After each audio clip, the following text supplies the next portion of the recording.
smiling. Hey y'all, man. First of all, before we even get started, I'm We just up glad and we're it's off stuck. the we off the group chat. Yes. If y'all see our group chat, listen, man. If you miss a message, you're gonna be rolling all day trying to catch up, and I'm always trying to catch up in our group chat. But welcome to episode 1 of the Best Damn W Show. Yeah, I know it come out kind of reckless, but that's what we gonna be. The Best Damn W Show. Say, hey man, hey, They ain't hey. ready, bro. They ain't ready. You know what I'm saying? They Already, you ain't even been on here for a while. no. You gonna get yourself in trouble. I already know. But Lo, I'm gonna start with you, just for the people that don't know, the lady of the program. Let us know a little bit about yourself. A quick, 30 seconds to a minute, and we go from there. Let's see. My name is Lauren. I go by Lo. I go by a lot of things actually. Olivia Pope, Martin Lo King, Loza She Parks. famous, y'all. She Michelle famous. Obama.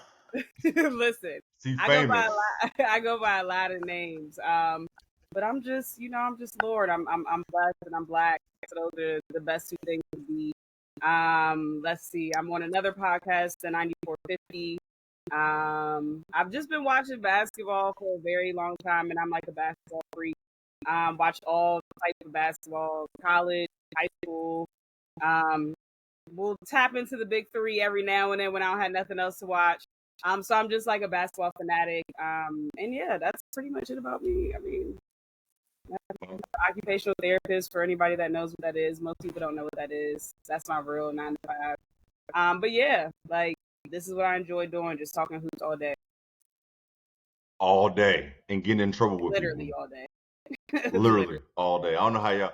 I know y'all notifications probably stay on mute. Y'all too. God damn. I stay on mute. I've never seen two people that just y'all be fighting for y'all life all day on Twitter. I just be looking at my friends like, damn, they don't especially you, Nick. They don't ease up on you. They be on your. Listen, Nick. I'll be doing nothing. Man, what? Nick be going back. Look, listen. Nick knows what he's doing. He be asking for it sometimes, and then be responding. When people start acting super stupid, I'm like, all right, that's it. I'll just stop responding and block them. Nick is like, nah, I want all the smoke right now. Give all it of to it. Me now. All of it. He wants all of it right now. I can be petty. But Nick, tell us about yourself. Well, tell our viewers about yourself real quick. Man, where do I start? So, my name is Nick Andre. Hold on. This man is the James Brown of hoops podcasting, because in just hoops, I've never seen somebody that do this much stuff. But go ahead, man. But yeah, my name is so for those who don't know me, my name is Nick Andre. I am 1/3 of this show, the Best Damn W Show. Podcaster, writer, covering everything high school, college, NBA, WNBA, pretty much everything hoops related. Aside from this show, I also do 2 other podcasts. One is titled For the Love of the Game. Be sure to check that out. One is titled Believe in Florida State. Check that out as well. And that's just a brief summary, honestly. I mean, I could really go all day, but that's just a little brief summary of who I am and what I do. Hey, first of all, they both have great basketball minds and great podcasts, but my man's Nick talk about everything. I don't even know how you have time to. I don't even know how you have time to cover college basketball. To have a podcast and write about it, like I just don't.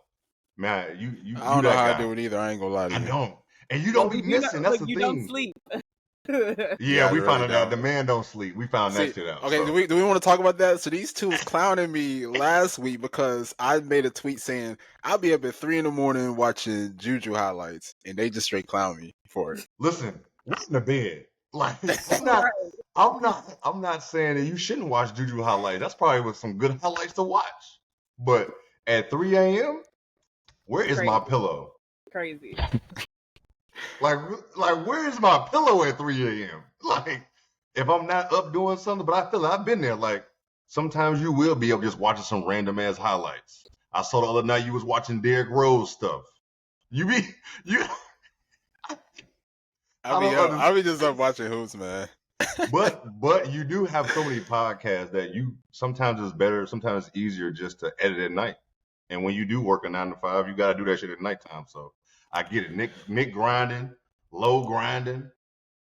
I guess I'm grinding too. I don't have that many podcasts as y'all, but or all that, Hey man, the low reason why we going. grinded, I'm gonna tell you this. The reason why we grinded is because we trying to get to your level. That's the Man, reason why. what? You already in a good space. We trying to get there. Hey man, listen, we all trying to get into the right space in this media.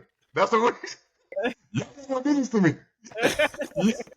Y'all not gonna do this to me. But I'm definitely trying to get on that level with on the media aspect because it's not easy what Not at y'all all. do. And the reason I'm calling, let me by myself real quick.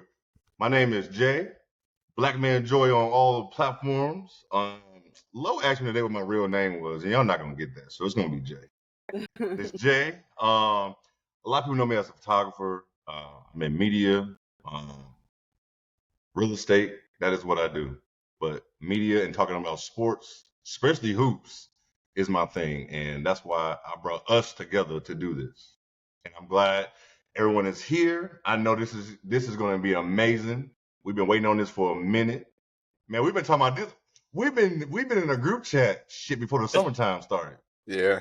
It's been a minute, and the reason we call Low famous, for those that don't know, she was at All-Star Weekend last. Was that last weekend? Was that last weekend? It was 2 weeks ago. Before. Yeah, 2 weeks ago. now. She was at All-Star Weekend. For those that don't know, All-Star Weekend is always lit. But was this your first time going? Right? Your first time? As an adult, yes. She was part of the media, so if you probably heard her voice talking to. I think Kaila and Clark was talking. No, was it Asia? No, not Asia. Nah, she was talking to Caitlin. She was talking to Caitlin. She was talking to Caitlin. I thought so. I was on a Zoom call and I was like, wait, that's Low's voice. Listen, what's crazy is I was watching, somebody had posted a clip of them in the media room getting ready. And I'm like, yo, that looked like Low in the front. We had a white shirt on. I surely of course, did. You got your braids. And then when you posted a picture of yourself, I'm like, that is her. Because I didn't see your pants. I'm like, that was her. But our friend is famous, y'all. So let us know how All-Star Weekend was. Listen, I'm not famous, but I had a great time. I felt famous for a little bit because I had an excellent time. Shout out to Christina. She had an event on Thursday night that was celebrating Cheryl Swoops and just all the women that are in sports media. Men were there too. Christina knows how to throw a party, so shout out to her. That's what's up. On Friday, I went to Cheryl Swoops. They call it the Swoops Soiree. So basically, she has a brunch during All-Star Weekend to just highlight some of the legendary players or just players in general that have paved the way in the WNBA. Because she says that, her along with Lisa and Coop and Tina Thompson, all the familiar names, they get all the praise, but it was other women that also helped them kind of lay the foundation of the league. So every year she wants to just kind of give back to those women. So it was definitely a couple of older WNBA players there. Sydney Colson was there, LaChina Robinson. So it was a lot of people there. Cindy Brunson. Shout out to Cindy, man. Cindy is the realest. Shout out Cindy. Funny, yo. Right. Yo. Listen, Cindy is the realest of the real. Like, oh God, like Cindy is real. I'm not gonna even get into detail, but she's real. But yeah, I had a great time. I tell everybody that I love my actual career as being an occupational therapist, but sports media is something that I've wanted to do since I was a child, and I just kind of got into it. It seems like a long time, but it's really only been a year for me, honestly. Where I've been seriously like getting into for a year. Yeah, last May was my first time podcasting. Yeah. Wow. That instant fame, dog. It came quick.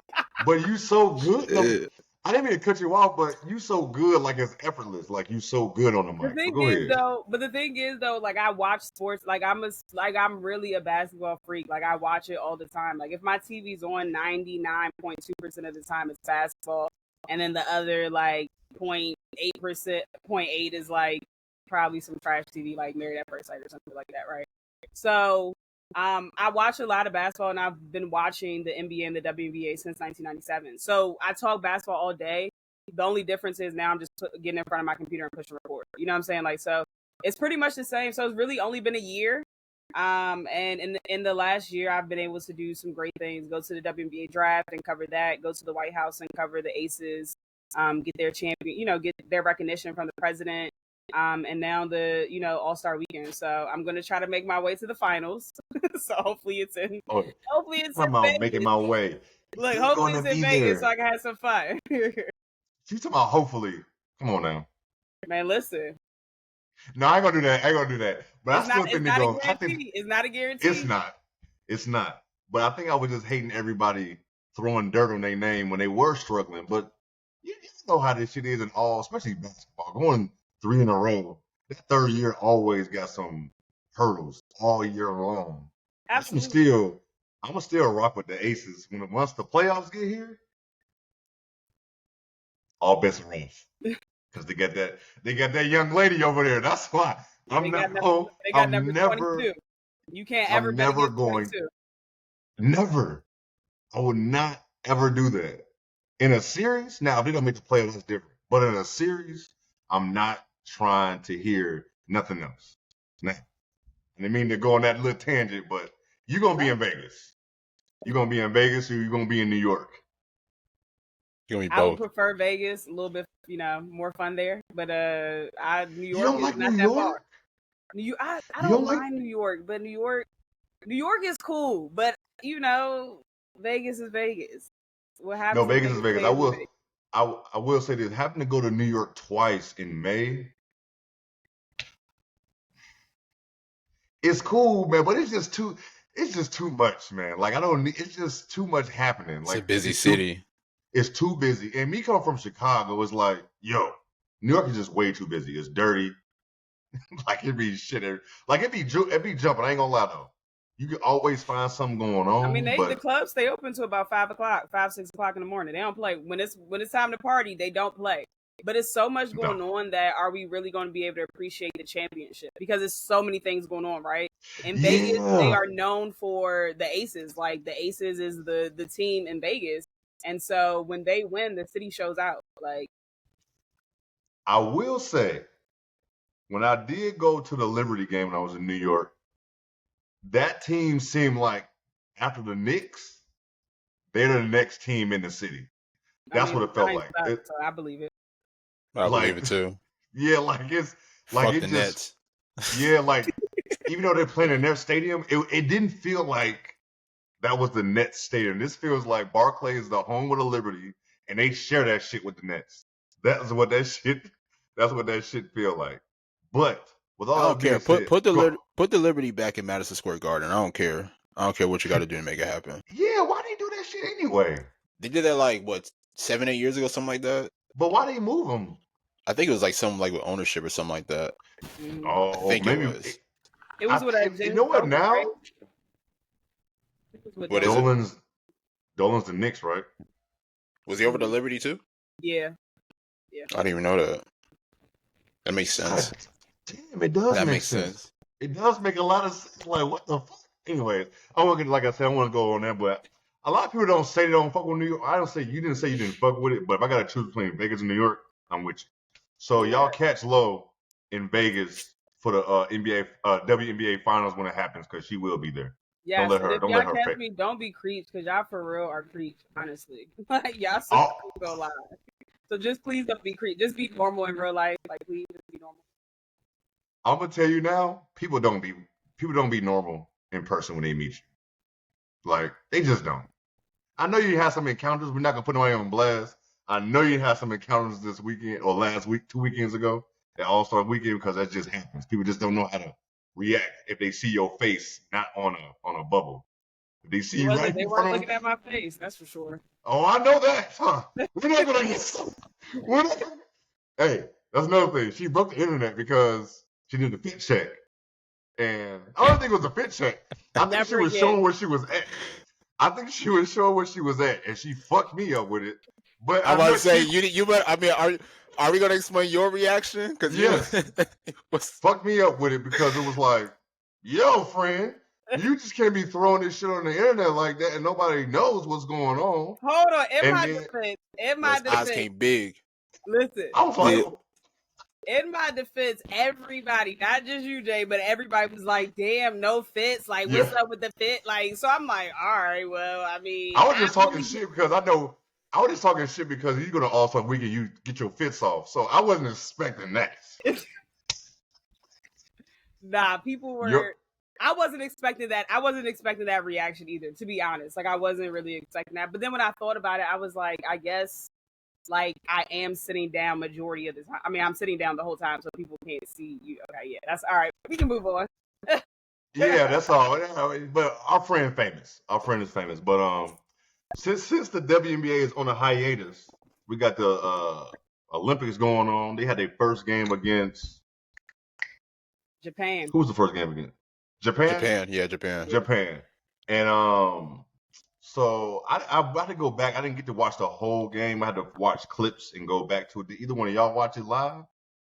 I didn't watch it live. I actually just went back and watched it earlier today. I knew that. But what was your thoughts since you said something? What was your thoughts on the game? I mean, USA is superior. Give credit. I mean, we talked about it earlier, but Asia Wilson is her. I mean, 24 points, 13 rebounds, and 4 blocks. You know, getting it done on both ends of the court. Like, to me, it's just an indication that she's the best in the world. I've been saying that for a while now, but I think now that we in the Olympics now, and she's shining at this highest level, I think it's definitely an indication that she's the best in the world. But one thing that really stood out to me, or two things that stood out to me in that game, was how well they play defensively, how they get into the passing lanes and enforce turnovers. And they're hard to beat in transition. Like, once they get the ball down the floor, like, you know, once everybody gets up and running, you know, they're pretty much hard to stop, whether it's Asia getting downhill, Stewie getting downhill, BG getting downhill. You know, it's really hard for them. It's really hard to really, like, defend him. And Chelsea Gray was really important in that, too, because I think her passing, obviously everybody knows her to be the point guard. Lois called her the greatest point guard in W history. And people were clowning her too on social media. And I'm like, I don't know why. Like, I think she had like 13, 14 assists in that game. Yeah, they were clowning her. She did have like 13 in the first half, didn't she? It seemed like she had a lot in the first half. But that's what I'm saying though. It's like, bro, like it's like her passing is just so important to that team. And I think without her playmaking, who knows where that team would have been. But I mean, those are just my two thoughts. I think overall it was a really great win for Team USA, and you know, it's just an indication that we're going for gold. Yeah, I wanted to say, y'all stop playing on Chelsea Gray's name, on God, like, for real. Like, y'all gotta stop playing on the point God's name. Like, as they do. Look, as Nick said, like, I went on record, and y'all were on my ass, but I went on record and said that Chelsea Gray is the best point guard of all time right now. And I stand on that. Like, I don't care if she shot 1 for 5.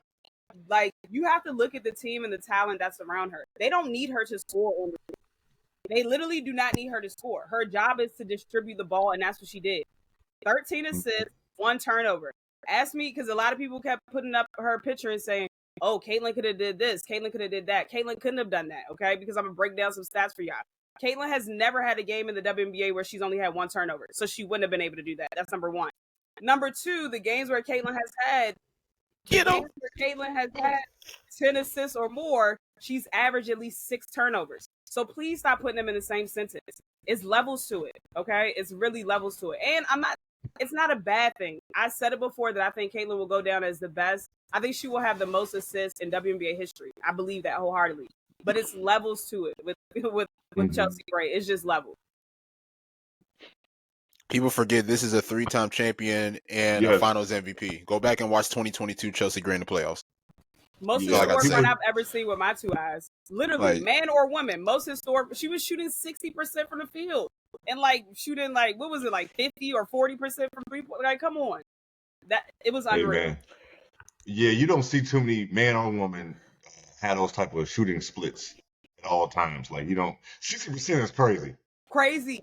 Literally. She's not a big. So it's like, are you? It's all perimeter, mid-range jumpers, like. But the difficulty of it too, it was in the clutch moments, the shot clock running down, her fading away with a hand in her face. It's levels, bro. It's really levels, and I just want y'all to understand that. But for me, with the game, it just showed me that the U.S. is just better than we're just better. We're just, you know what I'm saying? They literally maybe had 5 practices together, and they almost 30-piece them, you know. And of course, Japan, I think the tallest player on their team was 6'1". So it's we have a lot of length and size. I think we won the rebounding war, I guess, 56-27. So that's where they won the game. When you get, when you win rebounding, it helps you with second chance points, but then also it helps you get out in transition. And like Nick said, that's one of their best things. Like, because they don't have a lot of time and chemistry under their belt, what's the easiest way to score? Get out in transition. So they did great. I mean, they did great. Didn't shoot well from three, but that'll pick up too. Yeah. When teams don't shoot well from three from jump, like that don't bother me because sometimes it just happened in the first game. For me, Asia is just, we have Asia and they don't. Because that's pretty much what it is. That's it. Her intensity is so high that as a player, if you are a competitor, you can't help but feed off of that. Dog, she running all over the place, blocking shit, yelling. She don't give a fuck if these women are 6'1". She said, "Get the fuck off my court." That's how I looked at it. Like, it was like, we got Asia, y'all don't. It's like, remind me of like in '92, we got Mike, y'all don't. Yeah. Period. 2008, we got Kobe, y'all don't. We got LeBron, y'all don't. Right now, who we got? KD. Is that Kobe? Yeah. We got now we got KD and whoever and nobody else don't on the men's side, but for women it's like y'all said, we were seeing the outlet passes was so easy. They just run down the court, they get the rebound, Asia asses. They get the rebound, Asia on the side of the court already. I'm like, God damn, I think it was Tarazi who hit her with a bullet. I mean, literally. Yeah, I remember. Full court. It was like a cross. Like it was like nobody's gonna touch this ball until it got to 22. Yep. And it was just easy, man. It was like so easy. Like you said, 5 practices maybe, and they just ran. Like you said, they worked short. But I feel like the problem with us is on both sides, we just more athletic than everybody. Yeah, some teams might been together because they play for the country team all the time. Our players don't, but we are still smart, and our athleticism is just that much better. Like, if we're going to run, they can't outrun them. Yeah. Like, you can't outrun this women's team. Like, you're not going to do that. And then if you want to try to outshoot them, you're not going to do that either. It's like, we can lock you down. We can rebound. So it's like, I don't even know when the next game is, but I'm excited to see it because I feel like it's been so long since this opening game happened. But they play tomorrow. Yeah, I'm about to say, yeah, they play tomorrow. Okay, good. What time? So people know, because I'll be forgetting. Probably like 2-3 o'clock afternoon, something like that. Yeah, I think it's like 3. Because I still don't even know what the damn time difference is over there. It's 6 hours. 6 hours? Oh, okay. Right, there we go. But also, we need to acknowledge this because people were so concerned with the team after they lost in the All-Star game. Oh my God, yes. I'm glad you brought this up. Come on now. Like, what are we doing here, man? Like, okay, cool. Like, give credit to Team Wnba. They got the win and everything. But everybody was like, oh, this is a team that you're sending to the Olympics. This is a team without Kaila Clark, this and this. And I'm like, relax, y'all. Like, you know what I'm saying? This is a totally different environment. This is an exhibition game. Even Asia talked about it in the post-game interview. She was like, yo, like, we don't really care to play defense right now. You know what I'm saying? Like, so why? It's like, but now we see in the first tournament game how they dominated defensively, and now everybody's quiet.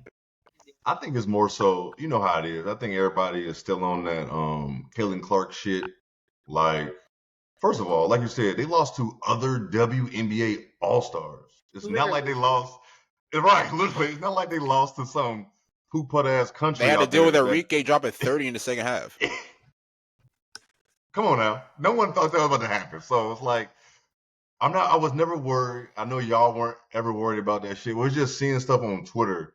I don't know. It's just, people just start saying stuff. But, you know, anything involving the W now and Kaila Clark is not part of it, people try to act crazy. Kind of like now with the attendance stuff, and they saying that the women's game had the lowest attendance.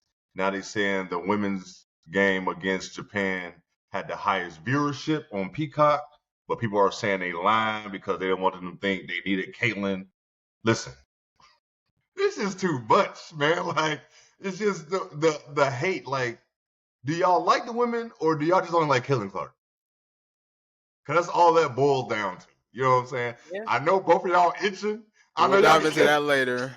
We're We'll gonna dive into that later. Yeah, dive into that later. But on the women's Olympics team, man, I don't care about players being left off. I mean, it takes time. Like, these are elite players. Like, it takes time to make this. Look at the men's side. Steph Curry just made his first one. Like, it takes time in these groups to do that. So it's like, would she have been good for this team? Maybe, yeah. She would have got a good learning experience. Was she gonna get that much playing time? Who knows? Like, these are other people. These are other great players who've been playing for a minute. So I don't know, Caitlin man. Clark will have her time. Angel Reese will have her time. Rakia Jackson will have her time. All these young players, they will have their time. It's early.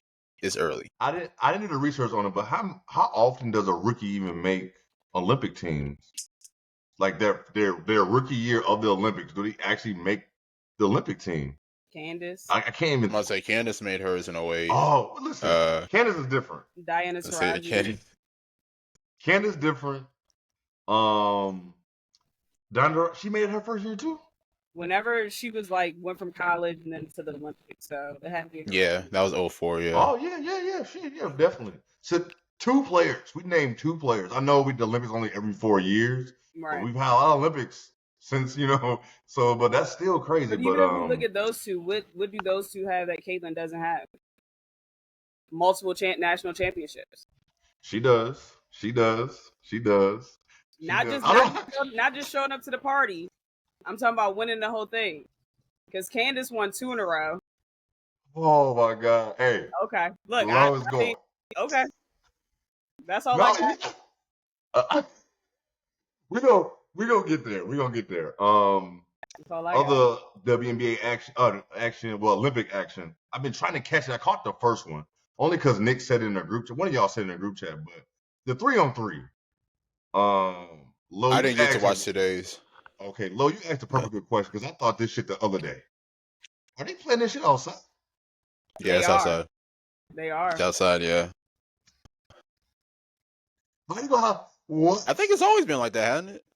I think now that once I tweeted that, I thought I was like, okay, maybe it is. But when I saw the people in the audience fanning, I'm like, oh, it must really be hot out there. They were sweating and everything. It looks like they said it's been hot as fucking Paris. I've been seeing people with little fans coming off the bus and shit. So I don't know. We can't do this shit. They like, we can't do this shit. But when the Olympics was in wherever it was 4 years ago, they was outside too. I think so, because I remember watching. I mean, that team had Kelsey Plum, Jackie Young, a few other players and stuff. I think it was outside. Damn. And they probably wanted it to be outside because of COVID anyway. So. Oh yeah, they did have to go out there for yes. Damn, that was the COVID year. Mm-hmm. Well, they in like Brazil or some shit. I don't know where the hell they was. They were in Tokyo, right? Tokyo, yeah. It was Tokyo. Mm-hmm. I don't remember. That shit seems so remember. Yo, 2020 seems so long ago. The only reason I know it's Tokyo is because they always they keep talking shit about Simone Biles quitting in Tokyo. So that's one reason I know that. That's right. So should we be concerned about this 3-on-3 squad for the U.S., man? Lo, you got a lot to say. Go ahead, Lo. I mean, I think we should be concerned. I was concerned when I saw them in person. When I went to the skills challenge, like that night, that game, when I saw them in person, and they were, struggling against the under-23 team, I was like, ooh, we're not winning gold. Like, I literally leaned over to Cindy. I said, it's no way we're going to win gold. Because we're not good enough. Like, and that's as respectful as I can put it. It's just the team is not constructed well. Like, you need when you play 3-on-3, that's the hardest form of basketball. Like, you have to be good on both ends of the floor. People aren't really covering up your mistakes, especially on the defensive end. And that's where we're struggling. Like, we're struggling on both ends of the floor. We can't stop anybody, but we're also not scoring. Like today, De'Erica Hanby, she led the way with 7 points, shot 5 for 8 from the field, but she was missing bunnies. Like, she was literally smoking layups. Like, they just look very out of sorts. Nasty. Like, they just literally look very out of sorts. But I was reading up on it today because I was wondering, like, how the hell are they picking these people? And so apparently it's like certain stipulations for you to be able to play 3-on-3. And like, so the players accrue points for playing in more like sanctioned 3-on-3 events. over the course of the year, and those who have not participated are not allowed to be placed on the team. So it's very like strict rules about who can attend and play 3-on-3. So that's why people look at the roster like, well, why are these people on it? So like Haley being on it, when you actually look at the other people that's on the list, I mean, like Lexi Hall was on there, Michaela Williams was on there, like Katie Lou Samuelson, like they're not really moving the needle either. So it's a hard crop of people that we have to choose from. I would have liked to see Alicia Gray play on there again because she can play both ends of the floor. And what the hell is going on with Ryan Howard? Like, I don't know if it's Awful her. the other game. I'm saying, I don't know if it's her still trying to get accustomed to coming back. Because people forget Ryan had missed some time with Atlanta due to the ankle injury. But Yeah. even when I was watching the first game that they played, I thought, I like she was getting beat off the backdoor cuts. She took a lot of bad shot attempts, some ill-advised attempts on offense. I don't know what it is, but it just seems like they're not really playing together. Honestly, it just seems like everybody just kind of doing their own thing, and I don't know. It's just not our year because I mean the women's team is 0-2, the men's team is 0-2 as well. Yep. And their I didn't watch tournament. none of the men's. I didn't watch none of it either. But I'm gonna lie to you. Don't the men's have Jimmer Fredette on there? I think they do. I think that's so. Oh yeah, random. you did send that photo to us, didn't you? I think he did. So Yeah. Yeah, Jimmer is right? on there. Yeah, random as hell. But It's so do we think that they're missing Cameron Brink right now? yes, defensively. But I just don't think she would be moving the needle that much, to be honest. Like defensively, Is she gonna move? But Is she gonna? maybe I'll say they're like definitely more like competitive. Hamby? Though. Huh? Is she gonna miss bunnies like Hamby been missing bunnies? Derek been, you know what I'm saying? But she is gonna play better defense. She is gonna play Brink like is somebody that can stretch the floor, so yeah, that's true. Her 3-point shooting. Well, be huge for Derek them. thinks she can shoot the 3 well too. Actually, she is shooting pretty well. I think she's shooting 38%. She shot 22% last year from the 3. Now she's shooting 38. So she's shooting well from 3. It's just but the thing is, she thinks differently. De'Erica's trying to go out there and show the world that I'm good. You know what I'm saying? Like, she's not really playing team ball. She's literally trying to get hers. And it's just not going well Can't do for that. them, But they have, they play 2 games tomorrow. That's going to be a disaster. They play 2? Australia, and they play Australia, and then they play Spain. So. Oh. Okay. And people don't realize like that 3-on-3 is like that's a different level of basketball because like even after you score, like there's no like inbound of the ball. You gotta like really go on to the next play. Like, there is you gotta keep moving. Like your cardio gotta be up there. Like that's why Haley out there struggling. My good sister is out there looking like she can't breathe. Somebody pass her the oxygen. She already looked like that when she playing 5-on-5. Shit. Fact. Yo, everybody's been posting that meme of her and Caitlin Clark in that tournament game. It was crazy. Clark was It's perfect. her ass. But you know what? I don't defend Haley often, but I'm gonna defend her on that. That was Kim Mulkey's fault. It's no way. It was. No, it sure was. Like you literally saw that girl getting abused all game, and you literally going to put big foe on her with like 3 minutes to go. And I was yelling the whole game, like, why is Fly J not guarding her? Right. I understand you don't want her to get in foul trouble, but you rather get cooked. Like, come on. She was getting cooked. And she was sick too that game. Right. And she sat there and watched her get cooked like that. Terrible. And then you expect her to score. How you expect her to score? You got her guarding Caitlin Clark all game. She can't score. She ain't got no legs to shoot the ball. Exactly. I'm not gonna lie. She was in hell, man. I'm sorry. She was in hell. And then the thing about, and then what's crazy is the last time we saw her was then. I believe that's the last time I saw her was that game. And the next time I see her playing competitive hoops, it's just 3-on-3, and I'm like, it's still getting cooked. They were winning. Were they winning that game? In that first game, I thought they got off to a really good start. I thought they played really well, but it wasn't the fact of how they started the game. It was how they ended the game. Like it was terrible defensive moments, defensive possessions, and like I say, Ryan was taking ill-advised shots. I thought De'Erica wasn't locked in the way that she needed to be, and that's how they lost the game. It's the defense, man. It's terrible. Like even look today, for example, right? It was Tiffany Hayes scored with 6 seconds left. Wide open beeline to the basket. Wide open layup to her left. She's left-handed, people. Like what are we not like that? To me, that's just ridiculous. Like they literally lost with 6 seconds to go on a layup. Yo, yeah, like I don't, and like you said, 3-on-3 is just so tough because It you is. can't hide on defense. You I have was saying, like, to play defense. you can't really set like any like offense or anything. Like you got to move quick. It's All you can do is pick and screen. roll All stuff. you can do is screen and roll. That's all you can really do. Yeah. Pick and roll, and if you like you said, if you can't shoot, you're not going to be good in 3-on-3. It's Right. just not possible. But that's you why can't. It's going to be hard to get easy baskets. That's why they did well last year because they had a lot of people that could stretch the floor and shoot. Like even though Stephanie Dolson is a big, like we know she's shooting 50% from three right now. This year. Mm-hmm. So they had people that could, stretch the floor. They had Jackie, KP, and Alicia Gray. So all of them are really good guards. I won't say Kelsey is good on defense, but she was good enough to play out there.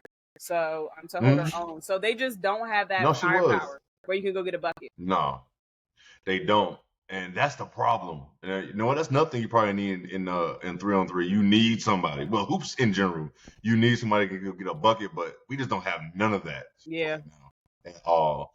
And we may not even get a medal. Damn a goal. We may not even get a win. Yeah, right. Damn a medal. Right, damn a medal. We may not even get a win. Like, what are we talking about? Like, it's bad. It don't look good. I mean, we're 8th out of the 8 teams. We're last. Jesus Christ. So basically, we got to beat Spain and Australia then to even be a part of anything. Yes. Y'all both got quiet. An important 2 games tomorrow. Got to lock in. It says one is at 7 a.m. and one is at 3:30 p.m. Oh damn! They play Australia. So they play Australia then Spain. How does Spain and Australia 3-on-3 team look? Because I haven't looked either. I'll be real. I got to do my studies. They probably better than us right now anyway. Oh, they are. Listen, we're the worst, so they got to be better than us. Honestly, I'm not gonna lie to y'all. On both sides, I don't even give a shit that much about 3-on-3. It's just more hoops to watch. Honestly, I would be more mad if the women's the full team was losing like this or look bad. That's when I would get upset. Like, of course, I want them to play better, like they should. Cause we sit here watching y'all. We taking time out of our day, and y'all just looking like ass. Like you said, De'Erica is out there just getting her own. Like she ain't out there playing no team ball. She's trying to show. She's trying to let everybody know when the season start back up. Like I'm still that girl. That's what she on. But somebody said put Asia out there. Somebody said put Asia out there and she'll probably drop. I was honestly thinking that, like, put one of the Aces players out there. I guarantee you we're gonna get a better De'Erica. So I don't know how, because she just goes crazy every time. No, yeah, she does. No facts. No, it be like that. She ain't got nobody over there to like get her head going. Like she's out there going through the motions, whatever. And they probably thought they was gonna win that first game when they was up, and then they just smoked that shit. They probably like. I mean, they were in position to win. That's the thing. They were. So hopefully, I know we like putting dirt in their name. They only played one game. 2 games. No, they played 2 games. They played 2 games.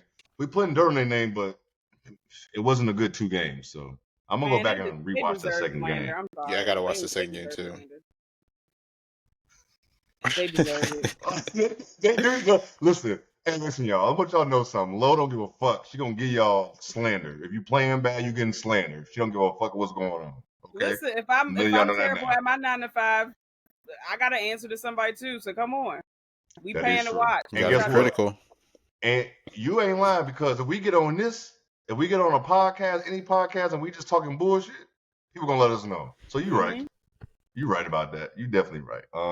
Man, anything else y'all got on the Olympics 3-on-3, the women's team, before we move on? Good luck. I ain't got nothing. Because there's so much with the Olympics, because you watching so much other stuff, and so much other people. We ain't just watching that, but we had to talk about them, of course.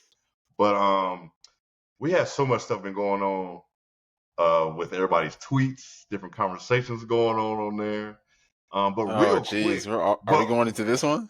No, we're gonna hold off on that real quick. Okay. Since we Nick about to are, say, Nick about to let the choppers sing. he's about to. I'm like, just let me know. Just let me know. He was He over just there look, putting he his. just He was waiting. getting He it. just waiting. Yes. We're gonna start on like a lighter note real quick since it is a WNBA, show. The season it's gonna start back up. We got our mid-season awards. We got Coach of the Year, MVP, Defensive Player of the Year, Sixth Woman of the Year. And hold on. I need more of y'all on Twitter to say that. It's six woman. It's not the sixth man. They're not men. Is it a sixth woman or sixth player? They mostly say sixth player. Oh, sixth player. So yeah. Listen, don't say sixth man on the internet. Just to save yourself for people to be cussing you out on Twitter. It's six. You said sixth player of the year. Sixth player of the year. Yep. Yeah. Sixth player of the year. That makes sense because I get it. Sixth player of the year. What else we have? Coach. Oh, rookie of the year. Can't forget that. You certainly can. Can't forget that. But I feel like the lesser award might be coach of the year. I can't think. I'm just gonna say who I think it would be, who I think it should be. I don't think she's gonna get it. But who I think it should be is Teresa Weatherspoon. I knew he was going there. I think it should be her because I get everybody saying what the sky will be without Angel Reese. I get it, but listen, coaching matters, and especially with a young team. And she be having them in spots. Yeah, she be having some people be trying to cook her. Listen, man, everybody be learning on the fly. With any job you do, you're gonna be like, okay, I shouldn't did that. Let me go back to the tape. Let me do this or do that. So, but I think that's who it should be. But I feel like I can't think of her name, but the coach in Minnesota, I think that's Cheryl who. Reeve. Yeah, I think that's who's gonna fuck around. Cause I don't know about y'all. I didn't think the length would be. I think like 17-8 at the break. I don't even think. Yep. I didn't think it was gonna be that. I didn't think so. So I feel like right now, Cheryl might be the front runner, but I think Teresa is right behind her. I agree with Cheryl being the front runner. I think that she's done an excellent job with Minnesota, and I don't think it's been talked about enough. Actually, this team before the season started, this team was predicted to be ranked the 9th seed. They sit at the 3rd seed. Yeah. They've been 1-3 all year, and they've been honestly one of the most consistent teams all year.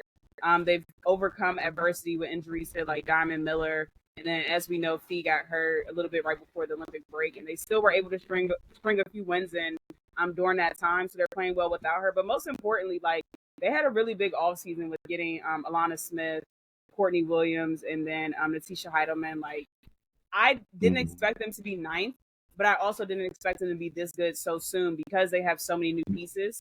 So that just goes to show that's a testament of coaching. Like they have literally new pieces that came in and just was ready to go. So to me, it makes it seem like Cheryl let everyone know what their role was for the team, and they just from jump, and because when you know what your role is, it's easier to play. Like you're not second guessing. Hey, if I screw up here, am I coming out the game? Like you're not thinking too much. You're just going out there hooping, doing something that you've been doing since you were a little girl.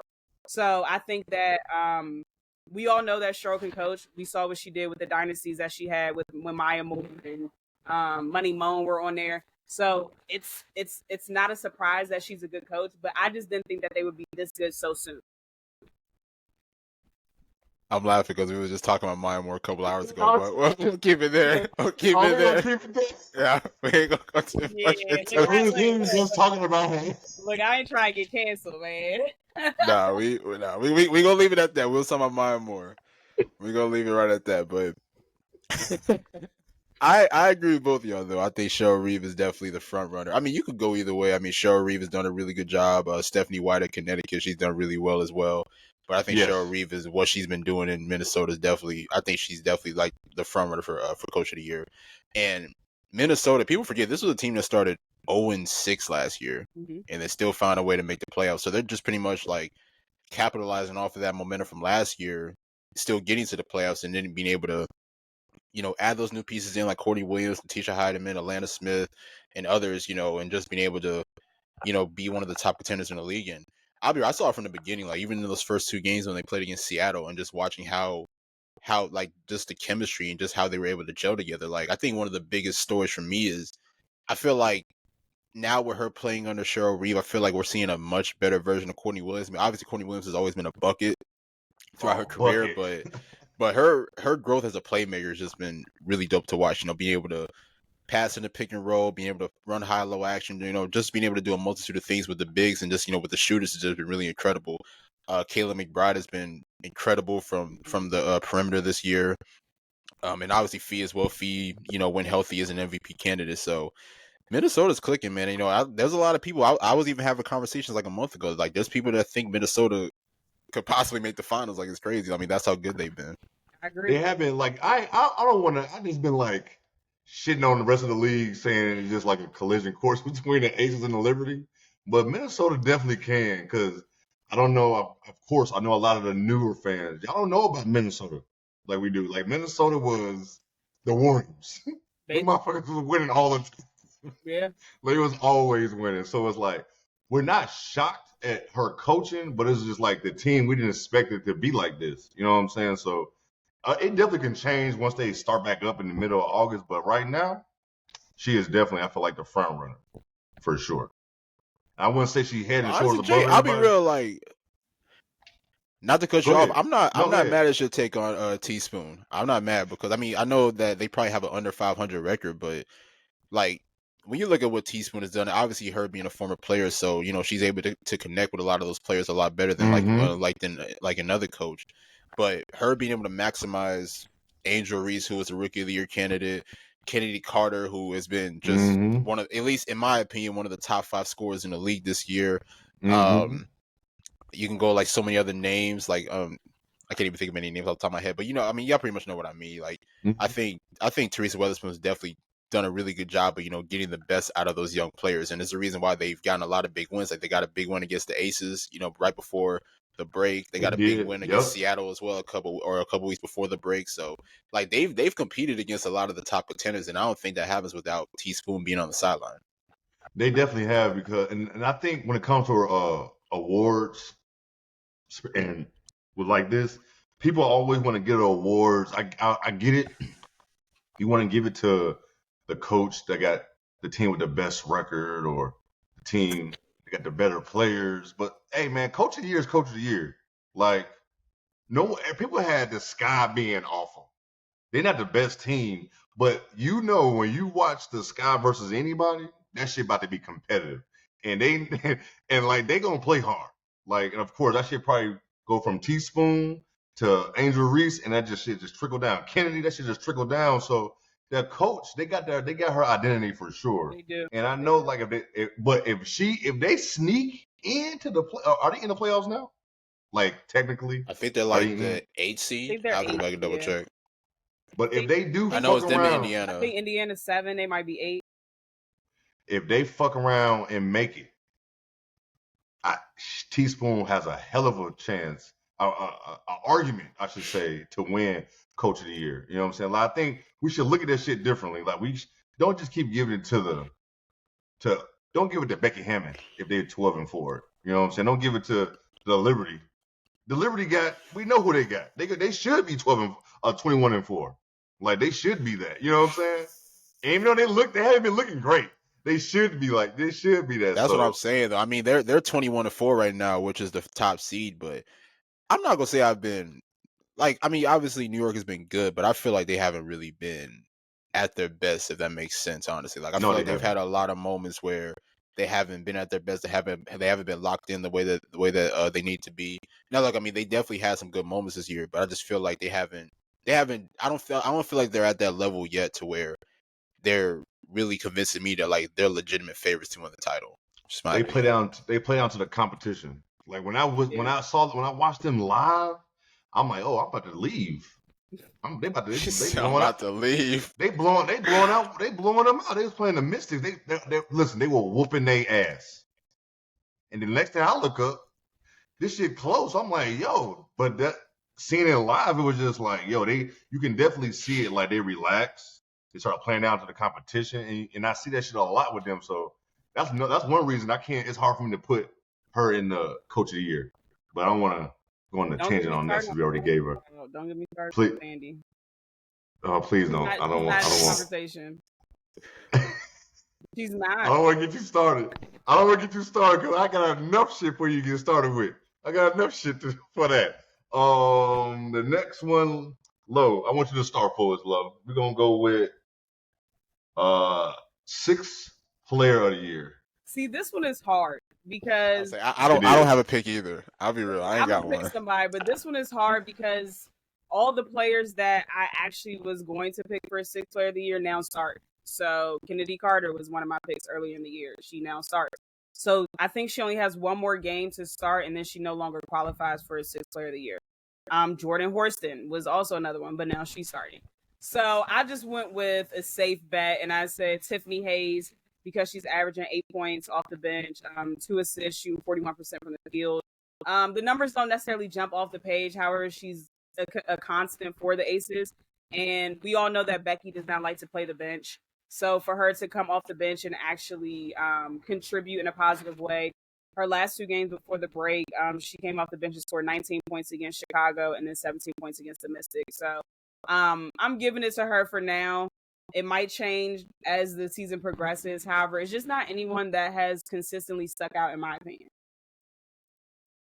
I don't have nobody either. It wasn't gonna be Kennedy, but it's like I'm gonna go with Lowe's answer. I'm gonna go with Tip. yeah, I'm going with you too. Like that's all. Fuck it. Fuck it. Hard this year for Because that.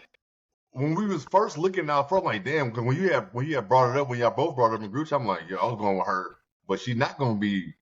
At the end of the year, she's not gonna be a candidate. Yeah. Because they don't have nobody. First of all, she don't have to start really because they keep trading away people. So it's like she's not gonna be there. So that's one. I never thought I'd be like, I can't think of nobody, but I'm definitely go with your answer. I didn't even think about her at all because Becky don't playing the bench, which is crazy.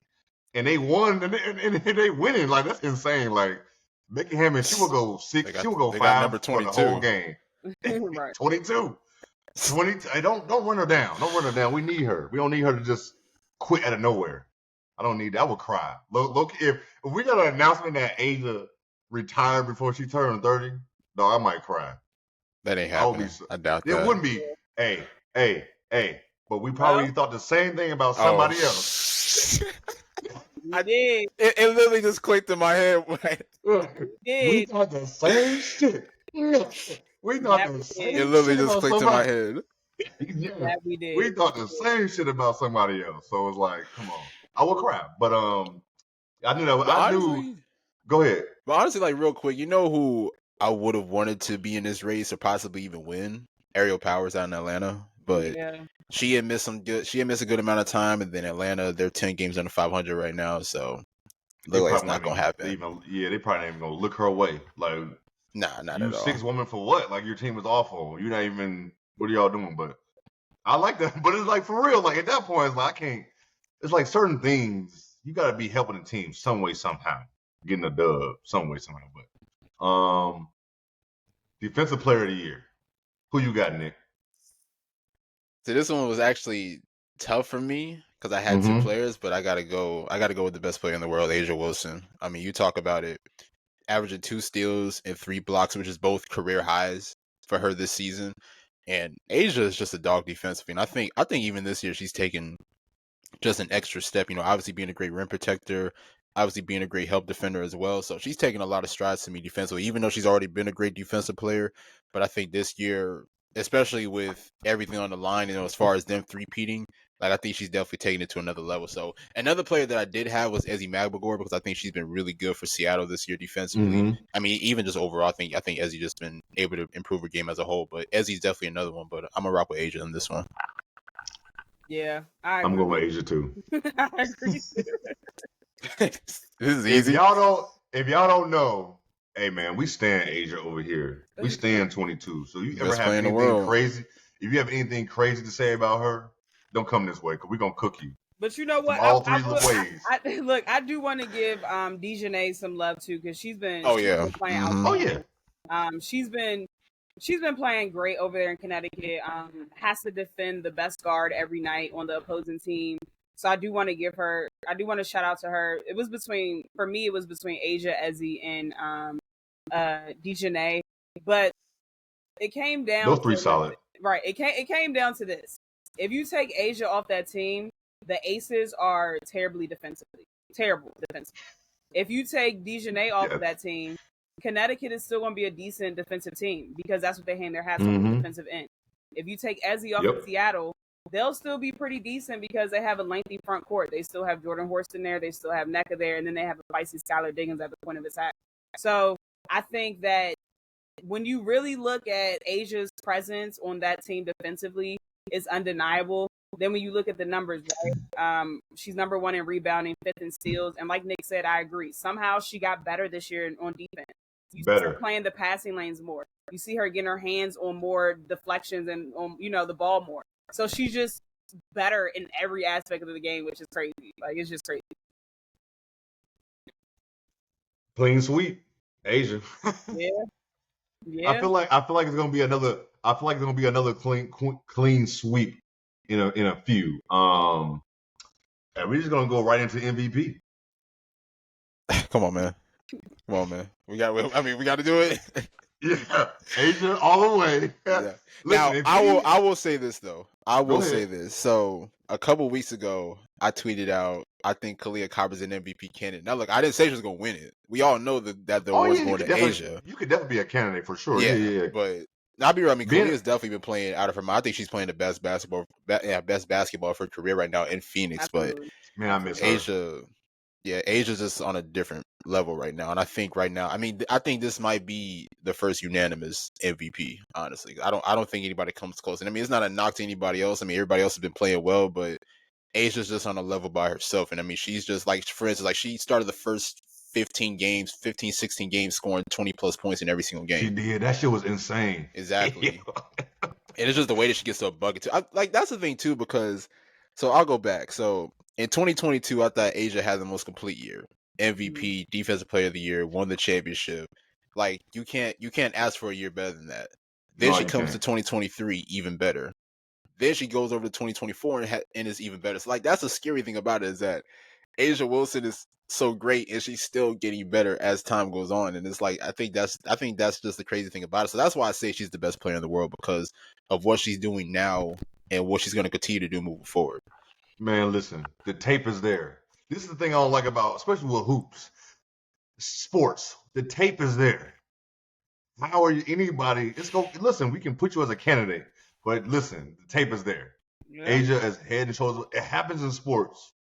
It just happens.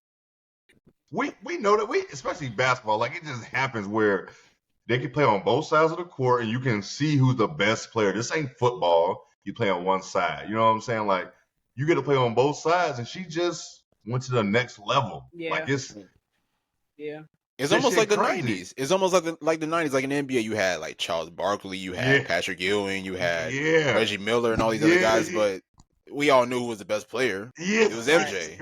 Right, exactly, and that's how it is now. There's nothing against Stewie. This ain't nothing against. Give me somebody else. Ain't nothing against. AT, Alyssa Thomas. AT, ain't nothing Nafisa against Collier. Ain't nothing against these women. Asia is. If you're watching games, you can't tell me this ain't the best player in the world. If you're sitting there watching basketball, watching these games, and you're not going to be biased, if you're not going to be like, oh, I don't like the Aces, so she not. There's a lot of Liberty fans who we don't be trying to give Asia her props. I be seeing that shit on. I'm not trying to get into no arguments. I don't like that shit. I can kind of understand. I mean, Asia was a one-man show in that Game 4 last year. And she was without two starters. Right. I would probably hate her too. I would too. Yeah. I would too. You know what? That is true. This is probably why a lot of NBA fans don't like Jordan or don't like Kobe and shit like that. Like Bronze of the world, the Asians of the world. When your team losing these players, yeah, you will hate them, but still, you still gotta be with an open mind. Like, listen, this is still the best player in the world.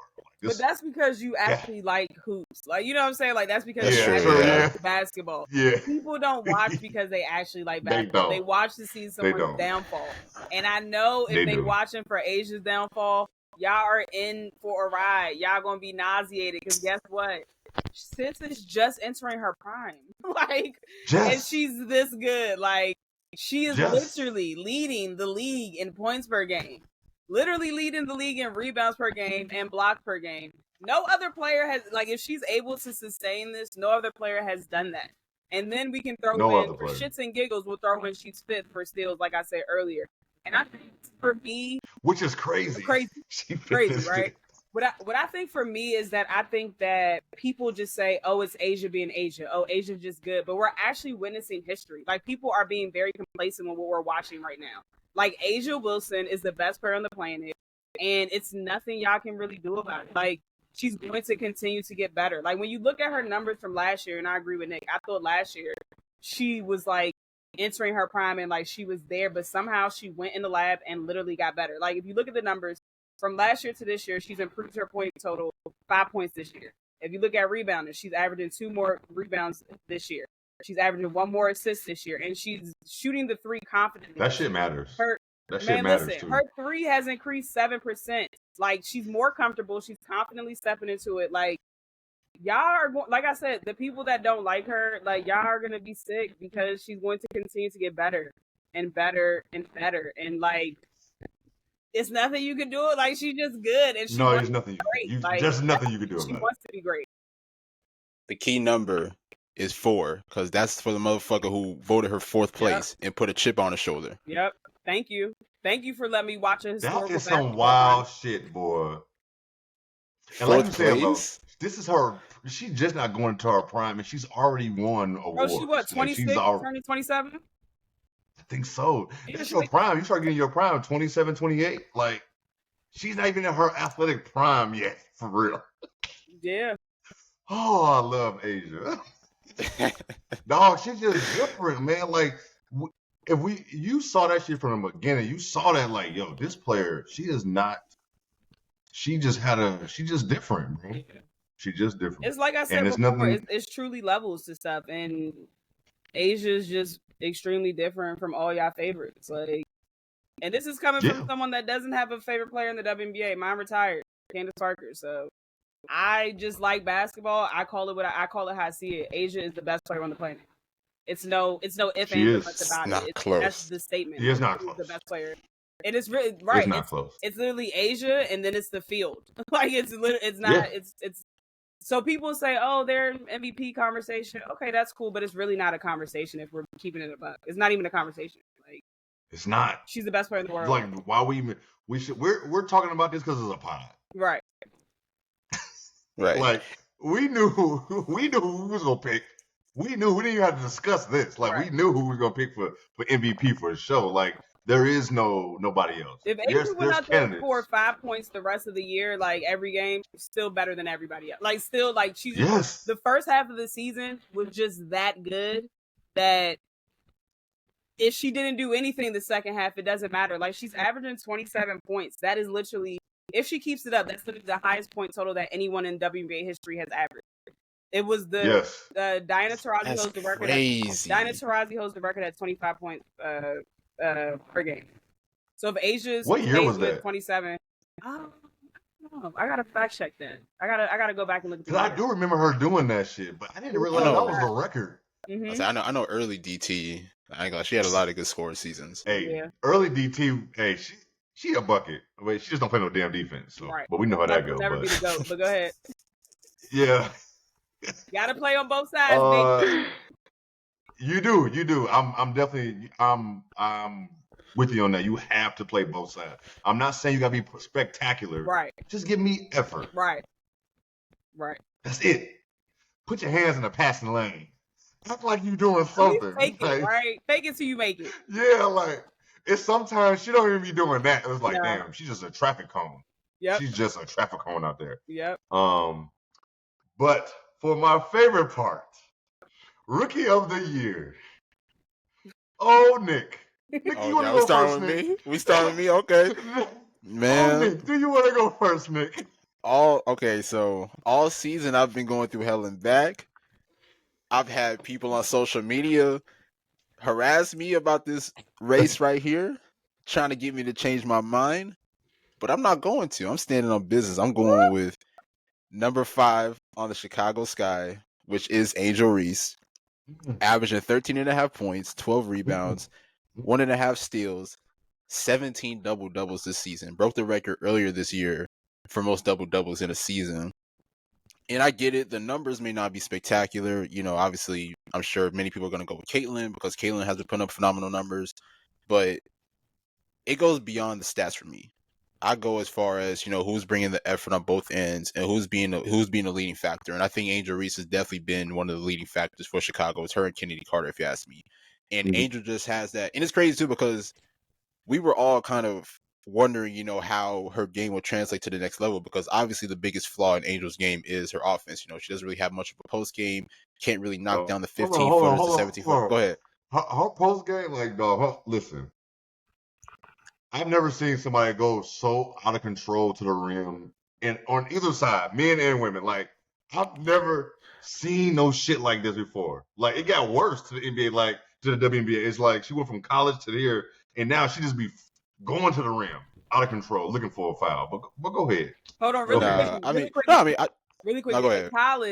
In college, she was stronger than all of them, so it didn't look as bad. Yeah. In the WNBA, she's playing against grown women like that have to feed their families. No, you're right. You're right. Like, that's one of the areas where she has to improve. She has to get stronger, because if you see, she gets knocked off her spot a lot, and that's just strength. Mm-hmm. So in the off season, she's gonna have to work on her strength so she can stay in her ground a little bit better against, you know, the bigger and stronger defenders. So that's why it looks super wild now. Like, it looks even worse than college, because she's literally just getting knocked around. And what she's trying to do is, her game plan is, I'm not even really trying to score. I'm trying to go and bait the foul so I can go to the free throw line. Like, that's her game, you know? You know what? You hit on the head. You're definitely right. She's definitely, you ain't got to really worry about a post game that much in college, because who the hell are you posting up that? Everybody don't got nobody you got to worry about like that outside of a few teams. So you're right. Like, her legs definitely probably got to get stronger. That's all lower base, because she get to her spot and they do be knocking her ass off of that shit. Yeah. Like, they be pushing her ass to off the block to the 3-point line, or she be falling out of bounds and shit. So you ain't lying about that. But I knew you was gonna say Angel Reese, but go ahead. I mean, but like I said, you know, I think that was the biggest question as far as how her game would translate. And yes, she's still not spectacular offensively, but she is showing an effort. You know, obviously battling inside. People like to clown her because of all the offensive rebounds, saying, "Oh, she's rebounding her own misses." And I'm like, are y'all watching the game? Like, there's a lot of possessions where she's getting like double, triple team. Yeah. So it's gonna be hard to score when you have 2-3 defenders around you. But it's like I said. I mean, the reason why I love Angel Reese so much is because she made her number, or like stat wise, she may not be standing out compared to other players, but she always has that hustle and she always gives 100% every single night. So that's why I go with Angel. And on top of that, I think she's slowly developing this year. Like, I mean, even against Seattle, she knocked down 2 3-pointers. She's showing a little bit of the post game. I mean, obviously her game still needs work, but she is showing the ability to improve from those aspects. So to me, it's been Angel Reese all season long. Now look, Caitlin Clark's been phenomenal. Even that 19 assist game against Dallas is really incredible. So I'm gonna give credit where credit is due. Caitlin Clark has been really good this year as a rookie, but if you ask me, the best rookie all season long has been Angel Reese. All season is crazy, bro. All season. That's insane. All season. Hey, listen. He's standing on it too. I respect it. All season. I respect that shit so much, because you saying all season is wild. But my man standing on business. I respect the man that's gonna stand on it. He online with it. He in a group chat with it. Bro, they had like 10,000 people coming at me in the quotes, bro. Still crazy. Stood on business. Hey, listen, y'all. If y'all don't know, man, this man got people tweeting him every time Caitlin Clark do something good, because like, bro, like they be like, bro, you see what Caitlin's doing? I'm like, bro, I'm watching the game too. I'm literally live tweeting. You can go on my Twitter page. I'm literally live tweeting, bro. Oh my god. Lo, who you going with? Like Nick, I've been, well, he's not like Nick, because apparently he just said that he's had Angel Reese all year. But I've been going back and forth. I ain't gonna lie, I've been seeing him. He has. I've been going back and forth majority of the season, and up until about 2 weeks ago, I did have Angel, and I'm gonna tell you why. I'm picking Caitlin, but I'm gonna tell you why I've had Angel for a good amount of time. Listen. Hear me out. So this is initially why I had Angel. I think that Angel is also, so Caitlin is surrounded by more talent than Angel. Let's be very clear. She was the number 1 pick. Last year, Aaliyah Boston was the number 1 pick. 2 years ago, Nalissa Smith was the number 2 pick, and then when you go back to 2018, Kelsey Mitchell was the number 2 pick. So on the Chicago roster, they have no number 1 picks, no number 2 picks. The closest they have is the 3rd pick with Cardoso, right? So talent-wise, the Fever are way better, if we're being honest, right? Like talent-wise. So that's number 1. Angel is doing a lot to help her team with less talent. I like that. That was number 1. Number 2, I think that Angel also is only averaging 4 points less than Caitlin. So someone who is this juggernaut on the offensive side is only averaging 4 more points than someone that has 0 offensive abilities. Like, no offense, respectfully, right? Like, we know that we're not looking at Angel to give us 0 ability. All right, on the offensive side, tell me what she does well. She needs some VC. We need to buy her some VC and upgrade her player. She don't. No, for real. Like her post moves are very mid. Her shot is mid. Like her offensive bag is mid. So the fact that her offensive bag. You talking about Angel? Yeah. Okay, I'll make sure. The fact that her offensive bag is mid and she's only averaging 4 less points than this offensive juggernaut that scored the most points in college history. That's not looking great for Caitlin, right? Like that's kind of bad to me. And then she's dusting Caitlin on the defensive side. Like it's not even a conversation. It's not close, right? No. So also people don't realize that Angel is going up against the best players in the league every night. She has to defend the best player in the league every night because the best players in the WNBA are forward. Angel is a forward. You know what I'm saying? So that's why I had her all year. But these last 2 weeks leading up to the break, Caitlin has been on some other type of shit, bro. Like, and it's like she literally went into super. I gotta admit that, yeah, she has. The last 2 weeks, she's been on some other type of shit. Like you cannot discredit what she's been doing the last 2 weeks. When you look at the numbers, she's in the top 15 in the league overall in scoring, assists, rebounds, steals, and blocks. Like literally every single category, she's in the top 15 in the league of that. And when you look at her late stretch from June to early July, she became the first person in WNBA history to have at least 15 points and 13 assists in 3 straight games. Like she's breaking all of these records. Not saying that Angel isn't either, but like first triple double. Breaking the single game assist record with 19 assists. That's crazy. That was crazy. It's insane. But people don't want to talk about it. She also turned over the ball in a critical point that made them lose the game. But anyway. She also accounts because a lot of people weren't even watching the game. Exactly, really. They just saw the 19 assists. But she also, I read a stat that says she also makes up for 50% of the Fever's offense in some way, whether that's scoring or assisting. That's insane. Like that is literally that's insane. Crazy. She is also the fastest player to score 400 points, 200 assists in WNBA history. So I think that with it all being said and done, like in the last 2 weeks, she's changed my opinion on the Rookie of the Year. Before that, I had Angel, and it's probably going to go back and forth, honestly, like for the rest of the season. But right now, I will go with Caitlin. What you got, Jay? Come on, Jay. You got to break the tie. You got to break the tie somehow, some way. I'm going to say this first. Before I get You from Chicago. You from Chicago. Let that be known. Before I say my pick, I will say I do think the voters are going to do some bullshit, like some code shit, and I hate that. In any sport, I hate to code anything. Pick one. I don't want to hear that code shit. I'm not. I agree. I do think the league gonna fuck around and do some bullshit like that if it's super close. If neither one of them take off like from each other, but everything Lo said, I was with her. But like she said, these last 2 weeks, Kaylin Clark has been like, yeah, she might have taken that lead back. And what are we basing off? Are we going off of 2 weeks? Or are we going off of But it's also been. Listen, this is going to be. We're only going up to this point mid-season.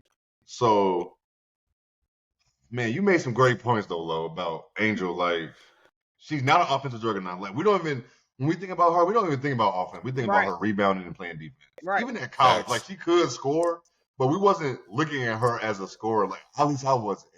I wasn't looking at her like that. I'm looking at her. She getting boards. She I don't think I said it to y'all, but she remind me of like her comp is like Joakim Noah. Like energy, rebounds, defense.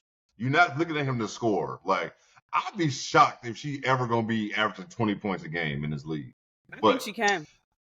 She Because can. she's averaging what 13 now, and bro, if she gets, Oh yeah, you're right. listen. No, you're So right. You're right. I used to say she needs a midi, but after watching her so far this season, all she has to do is finish. If she finishes at 50% around the rim, which is attainable for a big, if she can just finish around the rim, that's already 20 points right there. That's a 20.10. No, you're right. She do be missing bunnies. Yeah, literally bunnies. Yeah, she does. Literally. She missed bunnies, and I think it's more so because she be out of control. Right. That she missing. But I think when she get under control, so y'all right. I will give her that. She probably will.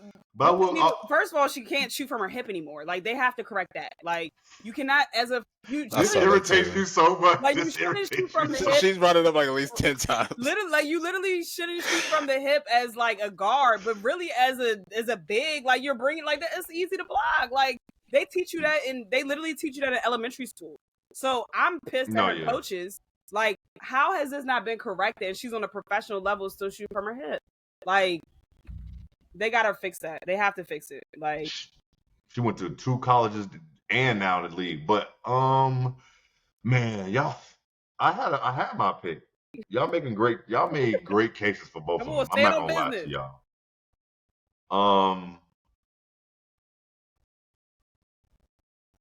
This man gonna take all day. Angel Reese. Yeah, okay. Angel Reese. But Kaila Clark is on that. Like it's like this now. I think each time they play, it's gonna go like that. It's gonna be like kind of like how Embiid and Joker was last year. It's always gonna be something with this award. It's gonna be each night they play. It's gonna be, oh, look at her, she did this. So, but right now, I'm gonna give it to Angel. Yeah. And especially since Nick said I'm from Chicago, which I am, so it's like now I feel I have to pick her, but.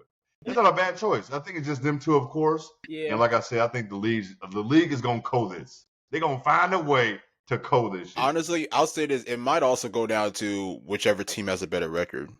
I wouldn't be surprised about that. I don't agree with. I don't either. That. Like if y'all want to do it for MVP, which I also don't agree with for that either. But like that is this is rookie of the year. It has nothing to do with your record. Like what? Like. And also, it's not fair because, like I said before, the Fever are way better. Like, they have a lot more talent on their team. So, therefore, her team is more likely to make the playoffs. Like, what? Like, it's just ridiculous. But don't get me started. Because I literally hate that. Like, oh, we're going to use... No, that's stupid to me. It's stupid. Okay. I know. Hey, logo... Okay. I think that's all the awards, right? That's all the midseason awards right now. We got most approved. I think we did them all. We got them all. So what? Did I pay for what? I'm sorry, I hear you. Oh, I got DJ Carrington. I know many people might go De'Erica. I'm gonna go DJ personally. What you said, I forgot all about doing that, so I'm gonna go with that. I forget about most improved. I'm not gonna lie. Yeah. I'm not gonna lie. I forget about the award in all sports. I forget about it all the time. Listen, I do. I just never think about it. I'm still going with De'Erica, man. The numbers don't lie. Like, I don't care if she's in her 15th year. If you get better, you get better. Like, it's no stipulation on how many years you That's true. in the league. You can't put a stipulation on it. But people were trying. Oh, she's been there for 10 years. I don't care. Like, if she got better, she got better. Like, but if you really look at her numbers, bro, like last year she averaged 8.9 points per game. This year she's averaging 19.4. Last year she averaged 5. That's definitely most. Right. Last year she averaged 5.9 rebounds. She's averaging 10. Like even when you look at her, and I was talking about it a little bit earlier. Even when you look at her shooting percentages from 3-pointer. She literally shot 22% from 3-point range last year. She's shooting 41.8% this year. Like, all her numbers have significantly improved. Like, literally, almost 20%, like a 20%. Like, that's crazy. So, all her numbers have significantly improved. And I'm giving her the edge because she's a mom of 2 kids. And I know how hard it is to try to come back and play. So, not play, but get your body right to compete. No, facts.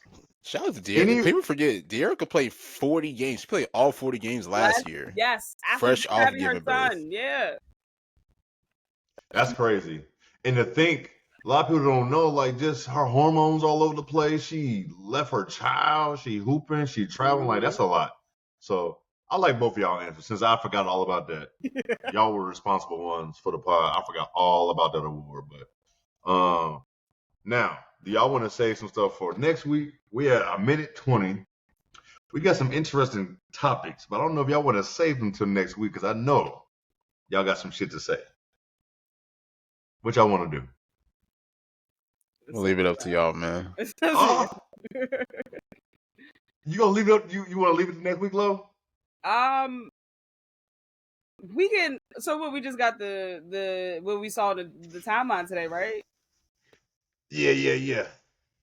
That's I it. mean, what that'll take about 15 minutes or so. We just go ahead and knock Kick it it out. off. That's you. Go ahead, kick You it know off. what? I'm Lo, gonna this let you. Nick kick it off because Oh, I geez. think. I would. Listen, I think he's gonna come in a lot harder than me, so I'm gonna let him kick it off because he Let's go, Nick. he It's argues your back and time. forth with them. So this is your time to shine. It's your I mean, you was time, doing bro. the same thing earlier. Today I was. You're right. You're absolutely right. Yeah. You're absolutely right. But for those who are wondering what we're talking about, so we're talking about Cheryl Swoops and Cheryl Swoops and Caitlin Clark. Cheryl had made a comment about Caitlin on her podcast with Jordan Robinson. I forgot the name of the pod. But she made, I can't remember exactly what she said. I know she said something like Angel with the sky. I can't remember exactly what she said. I'm not gonna lie. Do you have it, Low? She basically was saying that she was basically saying like if she had to pick Rookie of the Year right now, she would pick Angel. But she also said that if Caitlyn wasn't on the Fever team, they would still make the playoffs. If Angel wasn't on Chicago's team, they wouldn't make the playoffs. Oh yeah, she said. Yeah, I found it. I don't know if Scour. You said you right. I don't know if the Scour in the playoffs without Reese, but the Fever are a playoff team without. But are what? Oh, but Fever are The a Fever are a playoff playoff team. team without Caitlin Clark. Mhm. That's what she's saying. Yeah. So, And the internet went crazy. but that's an opinion. She didn't get disrespectful at Caitlin. She didn't say Caitlin was a bad player. But you know opinion. the bad blood is still there. I know that, because it all stems back to earlier this year when Cheryl was on Gilbert Arenas' podcast, and she basically said that she didn't think that Caitlin's game would translate to the W right away, and everybody was mad about that. Once again, that's an opinion. She never said that Caitlin was going to be a bad player. She never said that Caitlin was not going to have a great career. But obviously, social media goes crazy because there's a lot of Clarkettes, aka Caitlin Clark stands on the timeline. That is hilarious. That's their names. That's what they call themselves. Yeah. They have a lot of names. That's a real name. Shut the fuck up. Wait a minute. I had no idea.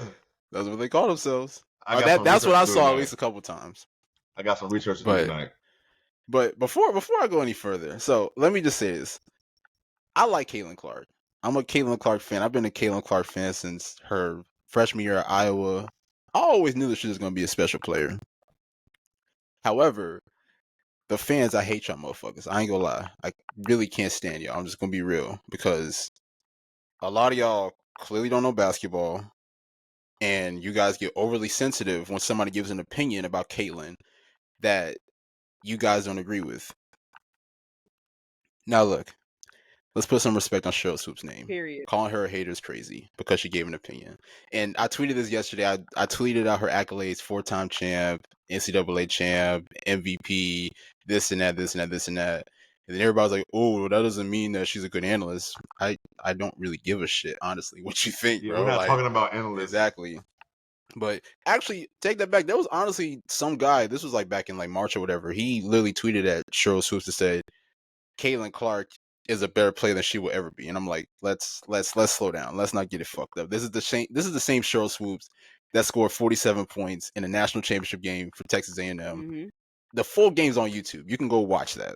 Go check it out. This is the same Cheryl Swoops who gave birth to her son in 96, 97. Oh yeah, 97, the first year of the W. Still went and won 4 straight titles playing next to Cynthia Cooper, Tina Thompson, and the list goes on and on. Same Cheryl Swoops that's won multiple MVPs. Same Cheryl Swoops who has multiple Defensive Player of the Year awards. Yeah. Defensive Player of the Year awards. Like, what are we doing here? So, if y'all don't agree with Cheryl on her take on Caitlin Clark, that's fine. But please let's just not get it fucked up. Honestly, this is a pioneer for the WNBA, It and is. I feel like people are not giving her the proper credit that she deserves, honestly. And even somebody was so stupid. They posted like all of Caitlin's like rookie stats and like her breaking records and everything. They were like, Oh my God. "Oh, show me when Cheryl Swoops broke a rookie record." How The dumb W are was you? in his first year when she was a rookie. There's no records to break. So that's just me. I'm gonna just try to keep it brief. You know, I understand that y'all can get overly sensitive. Caitlin's y'all favorite player. I'm not mad at it at all, but y'all ain't gotta trash one of the greats of women's basketball. Like I mean, to me, Cheryl Swoops is the GOAT. I know people may think otherwise. People may have her top 3, top 5, but she's still one of the pioneers for women's basketball, and she deserves way more respect than what she's been given on social media. Air Swoops, man. Air Swoops. I don't like the disrespect. I don't like, either way, like, if you like somebody more than the other player, you ain't got to be disrespectful. Right. And look at Low fuming right now. Like, Because, like, this shit is like, it's really. She might go harder Go than me. ahead. I ain't gonna lie. Go ahead, Lo. I listen. It's past my bedtime. I ain't gonna go that hard. But listen, like, you guys are so. And when I say you guys, all Caitlin Clark fans aren't idiotic, but most of y'all, probably 98% of y'all are stupid as shit. And that's just what it is. Like, you guys are so disrespectful and just entitled. Like, let's be very clear. If Cheryl Swoops and the women that founded this game of the basketball WNBA, like, Caitlin wouldn't have a job. She would be a Joe Schmo or probably playing overseas. So let's be very clear about that. Like, these legends gave this young lady a platform to feed her family. So, like, I'm just confused on where the hate is coming from. When you are a 6-time All-Star, a 3-time Defensive Player of the Year, 2-time Steal Leader, won 4 straight WNBA championships, has literally never happened before. Why do y'all think she hating on a 22-year-old kid? Like, Cheryl Swoops has done things that Caitlin will never do. Number one, she won a national championship. Caitlin didn't do that. She just showed up to the party and went home empty-handed. Number two, Caitlin doesn't play a lick of defense. She'll never, and I repeat, never win Defensive Player of the Year. And I never say never, but I can guarantee I'll put my whole annual salary on it that she will never win a Defensive Player of the Year award, okay? She will never win a Steals Leader award, and not 2 times. So it's levels to it. Like, it's funny because the Clarkettes, they'll literally say, oh, what did the tweet that I responded to, because I usually don't get into it with them because they literally don't know basketball, and it's an insult to my intelligence to go back and forth with them. Don't know. They literally just don't know this. I need to take that advice. Like, it's literally like, because I used to argue with them all the time, and I'm like, bro, they really don't know basketball. And then also when you realize you're arguing with 16 and 17-year-olds, it's like, bro, my little cousins are older than them, so I'm not about to go back and forth, right? But it's just the disrespect, like the fact that she, like, it just pisses me off that she really had to lock her Twitter because y'all don't know how to act. Like, who the fuck raised y'all? Like, y'all literally don't know how to act. Like, even if you don't agree with her, that's fine. The unique thing about people is, guess what? We all have different opinions, and that's okay. Like, but you that works at Best Buy, look, they don't even have Best Buy no more. What do they have? What kind of stores they got now? You that works at Walmart or I still got Best Buy by me. huh? I still got Best Buy too. Okay, so people that work at, let's say, jobs like Walmart, Best Buy, the mall, whatever kind of job you have, you're telling a legend something about basketball, someone that played professionally for years, somebody that coached the game, you sitting on your couch telling a legend that actually spent majority of her life about basketball. Please, like, y'all just, it doesn't make sense. Like, it just, logically, it doesn't make sense. And I will say, I do not agree with Cheryl Swoops about when she said the Fever would still make the playoffs without Caitlin Clark. I do not agree with that simply because, like I said before, she accounts for 50% of their scoring. I mean, 50% of their offense, whether it's scoring or assists. So I don't agree with that. However, I'm not going to be disrespectful. Like, we don't agree on that point. Like, it's very easy to just not agree and still be respectful. But I think the issue is most of you guys are affected by George Bush's No Child Left Behind, and y'all have zero comprehension, right? The average comprehension level is a seventh grade level. And you guys are showing me every day that you are really not smart. And I say that as respectfully as I can, but y'all don't even, like, read stuff or hear stuff and, like, comprehend. Y'all literally just listen to it to argue. Like, do y'all have fun in life? Like, do you enjoy life? Like, do you go outside and touch grass? Like, everything is not just about social media, bro. Like, on God, like, it's No, that's really fact. not. Like, And No again, I'll give facts. y'all a little bit of inside scoop. Like I said, I saw Cheryl twice. I was at 2 events with her over All-Star break. She literally said, I'm not gonna post the video because it's an intimate moment. I sent it to y'all, but it's an intimate moment. But she literally said, I don't hate Caitlyn.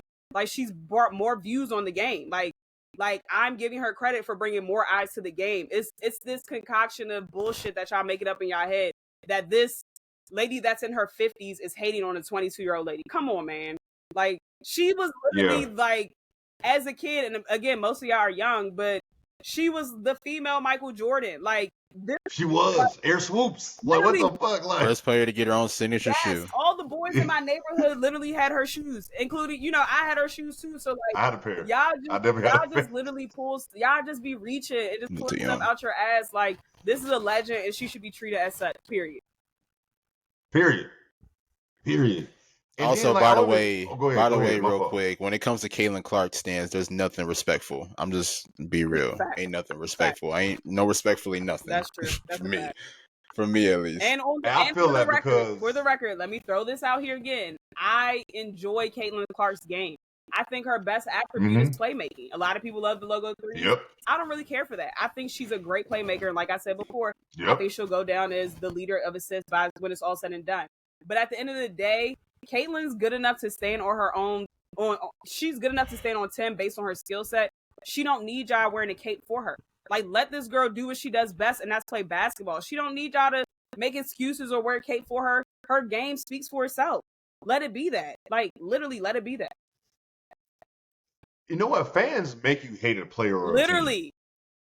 'Cause Literally. I don't go into it hating players or teams. Like, it's usually the fans that make me not like a player, or you know what I'm saying? Like it's just because like when Cheryl got on Gil's pod, I feel like she was mostly saying like all that just chucking up threes shit and just scoring out with it is not gonna happen soon as she get into the league. And guess what? It hasn't been like that. Like, she has some struggles. She ain't coming in there dropping 30 a game and shooting logo threes, and they are locking up on her. Like, people like, you see, well, yes, when they know she's the main focal point, you're gonna be in her chest. And like, Cheryl was correct. She's shooting 32% from 3-point range. This is her worst shooting. Like, this is literally like the worst percentage. So since she played, so she is being affected by the physicality. She is being affected by the bigger body. She is being affected by the defensive schemes and the blitzes. Like, it's a fact. Like, is she still performing well? Absolutely. Great players are going to find a way to perform, but she's not dominating like she did in college. It's a fact. She's not. Not at all. Not at all. Like, I will say of late, she's been having some like dominant performances here and there because she's a good player. Yeah. But it's definitely not like how people thought that she was going to just walk into the league. It just takes time. And It that's does. okay. Like, and they don't have time to even. They don't even have time from draft day to even like work on anything really. Like, it's just draft, camp, games. Exactly. So it's like what Cheryl said wasn't like outrageous. It wasn't. People just but weird people just want to argue and for the sake of disrespectful. arguing. Yeah, like, and that's I don't what like. people also I just don't like disrespect. That's what people don't understand. I don't like Also, though, like the time between the college season ending, especially if you go to the championship game, and the WNBA starting is literally weeks, like mere weeks. You know what I'm saying? So Yes. the game that they have their rookie year is typically the same game that they had in college because they don't have enough time to really develop. So you try to develop during the season, but realistically, when you have a year where it's not the Olympic break like this, the season is quick. You know what I'm saying? Like, you don't really have that much time. So we really look for the jump between their first and second year. Like, that second year, you can tell, okay, did Caitlin work on her game? Did Angel work on her game? Did, Rakia work on her game? Like, that's really where you see it. So it's not uncommon for Cheryl to say, I don't think her game's going to translate as quickly as everyone thinks it does, because that's true. Like, she hasn't gotten better since college because they don't really have that opportunity to. And it's only, listen, I'm always giving my girl a shout out every time I'm talking. It's only one Candace Parker that can go from dominating at college and then come in and dominate in the WNBA. It's only three players in the history of basketball, men and women, that have won Rookie of the Year and MVP.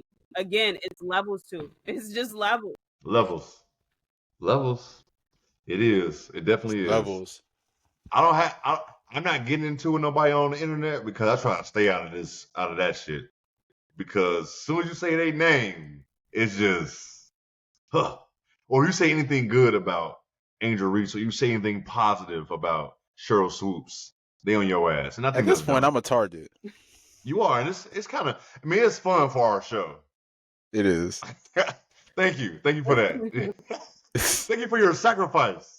Thank you for your notifications is getting blown up because of this. And Nick will I just be going on his page. He's going to respond. Like it's no ifs, ands, or buts. Nick is going to respond. Nick is gonna respond. My man's. I don't know how you do it, but you respond. He gonna respond. You ain't lying. You're not lying. I'll be watching. I'm just like, this man's not stopping. He's gonna keep going. Like I'll respond. It's funny. Look, I'll respond a little bit, like maybe 1 or 2 times, and then when I realize that they're dumbass, I'm like, oh, I'm dumb. I don't have time for this. Like I'm wasting my time, and I'll stop, and then I'll mute it. But Nick is going to end the conversation. Like he's going to continue until the conversation is done. You know, it's funny. Like most times, whenever I respond to them, they block me. It's always funny getting blocked by somebody. Or you get blocked by somebody, you don't even know you're getting blocked. Oh my God. Yeah, I hate that. Like, I never know. Like, I like to know when I get blocked. Like what? I don't want to go look on somebody's page and then I'll be like, I'm blocked. I'm like, the fuck I do? I don't even know this person. Right. Like, oh, what the fuck? Yeah. So I hate that. But, man, y'all funny as fuck. But, man, I got nothing else today. Go ahead, man. Fuck my fault. Go ahead. Basically, what I was gonna say is that somebody called me a dumbass yesterday.